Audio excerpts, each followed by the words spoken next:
लेकिन गांव वाला की एक छोटी सी बात राजा के मन में इतनी अशांति कर दी कि वे अचानक मानसिक स्थिति बाकी गड़बड़ा गई और खूब आंसू बहने लगे। मन ही मन सोच रहा है मैं इतना बुरा इंसान हूं कि ये गांव वाला लोग आज मेरा मुंह नहीं देख रहे हैं। अब मैं जिंदा नहीं रहूंगा, ऐसी स्थिति में आ गया अचानक। देखो माचिस में बारूद तो छोटो सा रहे ना, थोड़ो सा रहे ना, लेकिन एक माचिस की तिल्ली अगर पूरे घर ने आग लगा सके, वैसे ही छोटी सी बात राजा के दिल में इतनी घर करी कि पूरी मानसिक स्थिति गड़बड़ा गई। राजा एकदम खूब जोर से इतना दुखी हुआ, रोते रोते अचानक महल की ओर वापस पहुंचा। तो रानी राजा की यह दशा देखकर रेहो नहीं गयो, स्वाभाविक है पूछेगी, पर रानी पूछने लगी। क्या पूछी? अरे के जुए में हार गया, के कोई कर दी घात, अरे के कोई चढ़ गयो राजवी, के कोई चढ़ गयो राजवी, थे मन साची बतावो। के जुए में हार गया, के कोई कर दी घात, अरे के कोई चढ़ गयो राजवी, माने साची बताओ बात। राजा कुछ नहीं बता रहा है, आंसू बहा रहे। क्यों?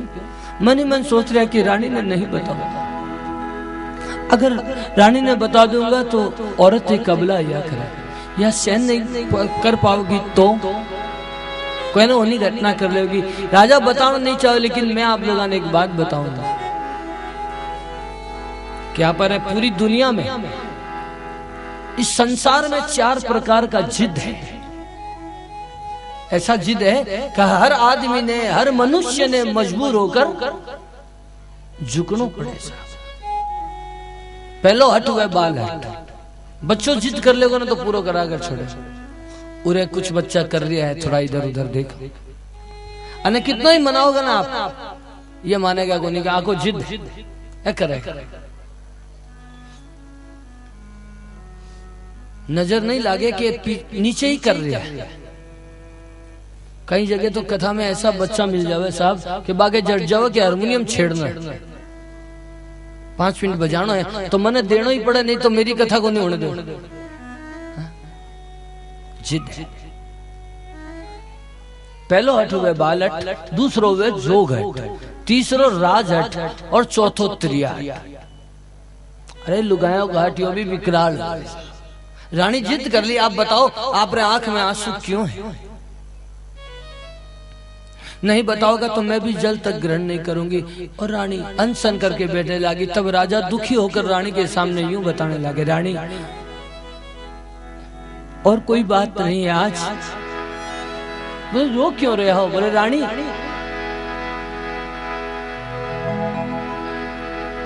गाँव रा किसान रानी मन ए जा बेजा बोले, गाँव रा किसान रानी मन ए जा बेजा बोले, ए गाँव रा किसान रानी ए जा बेजा बोले, गाँव रा किसान रानी ए जा बेजा बोले, मन बाजड़ लो तो कह रे बदला दे,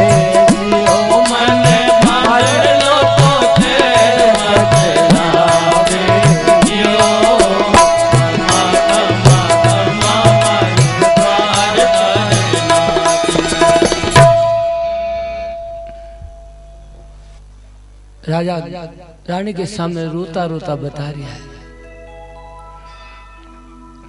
कि जो लोग मेरे सामने, ये लोग कभी आंख उठाकर बात करने की हिम्मत नहीं करता, वही लोग आज रानी सबके सामने नी पुत्रो नी संतान बाजड़ लो, रानी मैं अब मुंह दिखाने के लायक नहीं, मैं जिंदा नहीं रहूंगा। उस समय रानी भी एक बार दुखी हुई, लेकिन एक बात है, पुरुष लोगों से ज्यादा और तारे अंदर मात्र शक्ति हुए तो भगवान के प्रति शक्ति तो वही, भगवान के प्रति श्रद्धा भी ज्यादा है। रानी राजा का आंसू पूछने लगी, कहने लगी स्वामी बस इतनी सी बात में लेकर आप इतना दुख कर रहे हैं। राजा कहने लगे इतनी सी बात नहीं, मेरी बात समझो रानी। रानी कहने लगी क्या समझो, इतनी देर से आंसू बारे हमें देखिए और कोई बात होगी है? अगर आंसू बहाने से बताओ दुख दूर होता तो संसार का सभी लोग आंसू बहाकर दुख दूर कर लेता। रानी समझावे। हाँ? रानी कहने लगी अपना दुख दूर करने वालों भगवान बैठे हैं और मैं भी मानू इस बात में। भगवान करे कोई जीवन में दुख न हो, और दुख आओ ना तो घबराना नहीं चाहिए, क्योंकि दुख ने मेहमान समझना चाहिए। अब आप लोग कोई बोलेगा कि महाराज दुख ने मेहमान किया समझे जा, जरा सोचो प्रैक्टिकल होकर। मेहमान कोई के भी घर ज्यादा दिन नहीं रहे। वैसे कभी दुख भगवान करे ना आवे, अगर आवे ना तो मेहमान समझो, थोड़ा देर में चल जाओ। क्योंकि दुख आए तो समझो सुख भी आना है, सुख दुख साथ में रहे। रानी कहने लगी अपना दुख दूर करने वालों भगवान बैठे हैं। भगवान द्वारकाधीश बड़ो दयालु है, थे तो इतनी भक्ति करने वाला एक बात में लेकर इतना द्वारका नाथ को नाम जो ही रानी ली। ऐसी बताई गई है कथा में कि राजा दुखी था, संतुलन खो बैठा था, रानी पर लाल पीला कहने लगा क्या भगवान भगवान लगा रखे, मेरे सामने भगवान को नाम नहीं लेगी। मैं 14 बार द्वारकापुरी जाकर आया हूँ, बड़े कुछ नहीं है, बड़े पत्थर की मूर्ति है, भगवान भगवान कर रही है। ध्यान दियो साहब, आप लोग जितना बैठे हो ना समझो क्लास चल रही है कथा में। मैं कभी भी बीच में पूछ लेऊंगा कथा, समझो अभी से ध्यान दे लियो।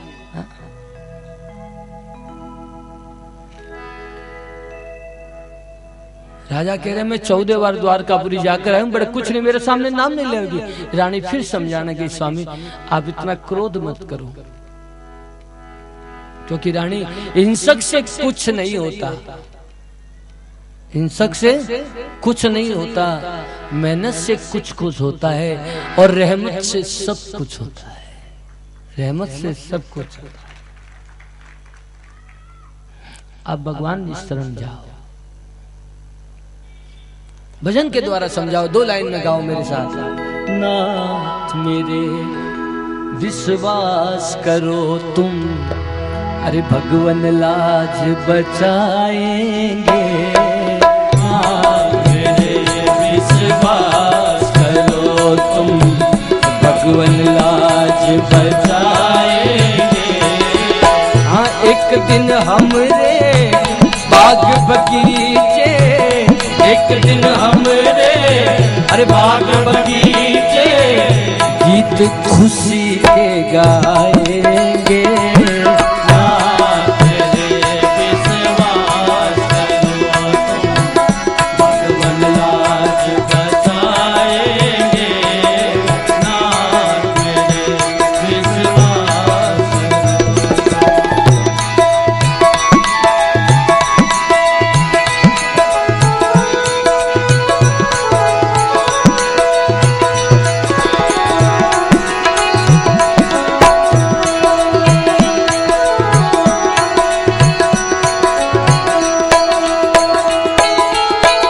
भाग्य से ज्यादा वक्त से पहले किसको कुछ नहीं मिलता है। भाग्य से ज्यादा वक्त से पहले किसी को कुछ नहीं मिलता है। हाजी क्यों बोली रानी यह बात? ध्यान दियो, सवाल आ रहे आपके बीच। राजा बोला थोड़ी देर पहले रानी ने मेरे सामने नाम मतलब मैं कितनी बार द्वारकापुरी गया? 14 बार। धन्यवाद। देखो मेरो एक इस क्लास में एक स्वार्थ जरूर है कि जिसकी स्कूल का बच्चा फर्स्ट हुआ ना वे स्कूल को नाम हो, इतना सो स्वार्थ है। लेकिन आप लोगों ने कथा में रस मिला हुआ थोड़ी थोड़ी देर में। रानी कह रही है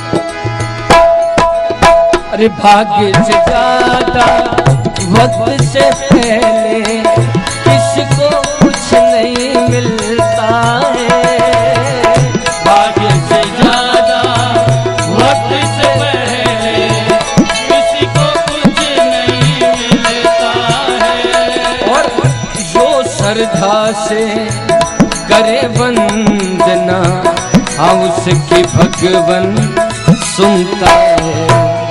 नाथ मेरे विश्वास करो तुम, भगवन लाज बचाएंगे। नाथ मेरे विश्वास करो। नाथ आप विश्वास करो। रानी कैया करके राजा ने समझा बुझा करके राजी कर ले। राजा कहने लगे ठीक है, तो इतनी बार बार कही तो एक बार और चलो जाऊंगा। कहने लगे कि द्वारका रे नाथ ने मारी अर्जी जार कर सा। यार यहाँ भगवान ने प्रार्थना कर देगा, लेकिन रानी एक बात तो सुन, इस बार ये भगवान न सुनियो ना तो मैं जीव तो पाछोरे नहीं जावा, जियो मैं तो जीव तो पाछोरे नहीं जावा, जियो द्वारका रे नाथ ने मैं जी जार कर सो, जीव तो पाछोरे नहीं आओ, जियो मैं तो जीव तो पाछोरे नहीं आओ, जियो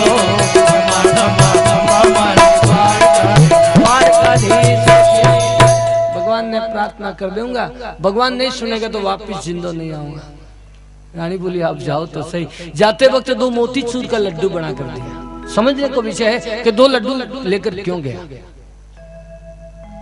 गाने वाला बतावे कि दो लड्डू लेकर गया। सामर्थ्य नहीं सामर्थ्य की बात होती अगर कि इस जमाने में 2-5 हजार रुपया महीना कमाने वाला, जरा सोचो भगवान के कितना को भोग लगाओगे।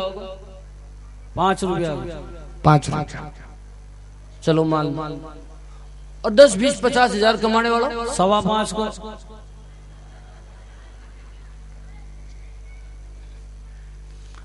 वो भी यो भी ठीक ही बोल रहे हैं। संत लोग बतावे कि अपने जीवन की कमाई में संभव हो तो 10वां भाग भगवान के निकालना चाहिए। बोले गांव वाला ने बोले ना कोई 100 रुपया कमाने वाला ने, तो वो 10 रुपया निकालने में भी क्या कोई दिक्कत नहीं है। लेकिन शहरा में लाखों करोड़ों कमाने वाले ने बोले ना कि 10% निकालना, तो बिना जरा तकलीफ हुए है ना। ऐसी बात नहीं है कि सभी लोग ऐसा है, मैं कोई की निंदा क्यों करूं साहब, व्यासपीठ पर बैठे हो, लेकिन यह तो सत्य है।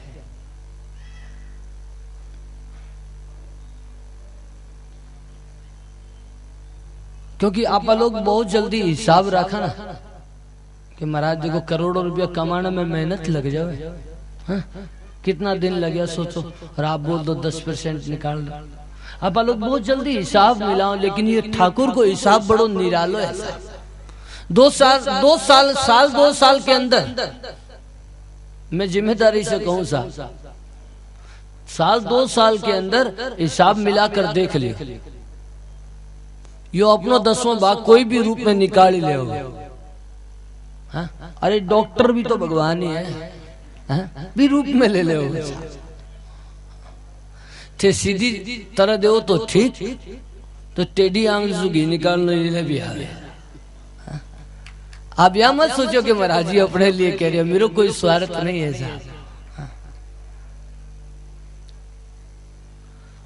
वे तो गांव का राजा था, जरा सोचो वे 2 लड्डू लेकर क्यों जाओगे। वे भगवान के कितना प्रसाद चढ़ाने की क्षमता रखता, जरा 80-90 ट्रक चढ़ाने की क्षमता रखता।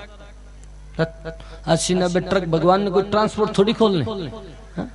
80-90 ट्रक, अरे 80-90 ट्रक नहीं, 1.25 मणि करवा सकता भगवान की। 1.25 मणि आप लोग बोलो ना, करवा सकता। 2 लड्डू लेकर क्यों जाओ। मेरी समझ में इतनी आई कि रात भर से रानी से 2 लड्डू बन पाया, क्योंकि राजा बोले था मैं जिंदो नहीं आऊंगा, और आखिर में तो औरत है, जीव है, कितना ही विश्वास करा, चिंता तो हुई। बात सोची कि राजा बोले जिंदो नहीं आऊंगा, रघुकुल रीत सदा चली आई, प्राण जाए पर वचन न जाए, जिंदा नहीं आओगा तो भी चिंता के कारण हो सके कि रानी से रात भर में 2 लड्डू बन पाया। दूसरो कारण मेरे यो भी समझ में आयो कि राजा जब वापिस आया ना, अभी बाबा जी जैसे बोले, आगे बैठे हैं, धन्यवाद, बोले कि राजा जब वापिस आए ना तो भगवान से एक पुत्र को वरदान नहीं साहब, 2 पुत्र को वरदान लेकर के आए। रानी से 2 ही लड्डू बन पाया। रानी राजा प्रातः काल हुई, राजा तो जाने के लिए तैयार हो गया, रानी वही लड्डू पकड़ा दी। राजा संकीर्तन करते करते राजा की द्वारकापुरी के लिए निकल पड़े, संग बनाकर। 2 मिनट आप अभी राजा रे चला, हरे राम राम राम सीता राम राम राम, हरे राम राम राम सीता राम, हरे राम राम राम सीता राम राम राम, हरे राम राम राम सीता राम राम राम, हरे राम राम राम सीता राम राम राम, हरे राम राम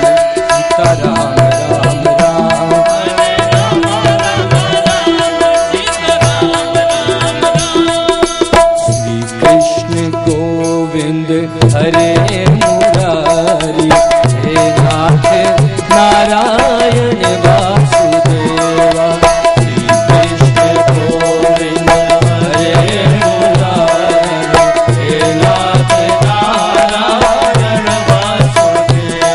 मैं चाहूंगा कीर्तन में आप लोग सब सुन लीजिएगा, 2 मिनट को कीर्तन है, क्योंकि देखो शरीर ने शुद्ध करने के लिए स्नान करना जरूरी है, धन ने शुद्ध करने के लिए दान जरूरी है, वैसे ही इस सत्संग वाटिका में मन ने शुद्ध करने के लिए संकीर्तन जरूरी है। दोनों हाथ खोल के, श्री कृष्ण गोविंद हरे मुरारी, हे नाथ नारायण वासुदेवा, कृष्ण गोविंद हरे मुरारी, जय हो, हे नाथ नारायण वासुदेवा, हे नाथ नारायण वासुदेवा, हे नाथ नारायण वासुदेवा, हे नाथ नारायण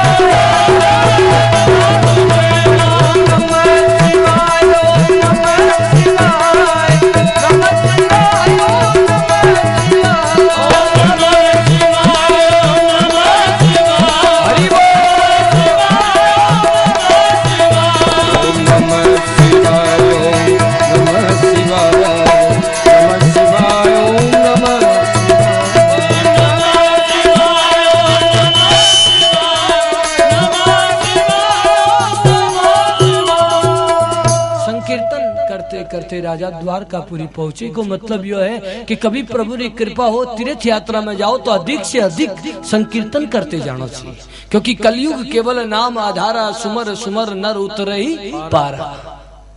अब कोई युवान बहन भाई रे मन में संकोच हो जाए कि महाराज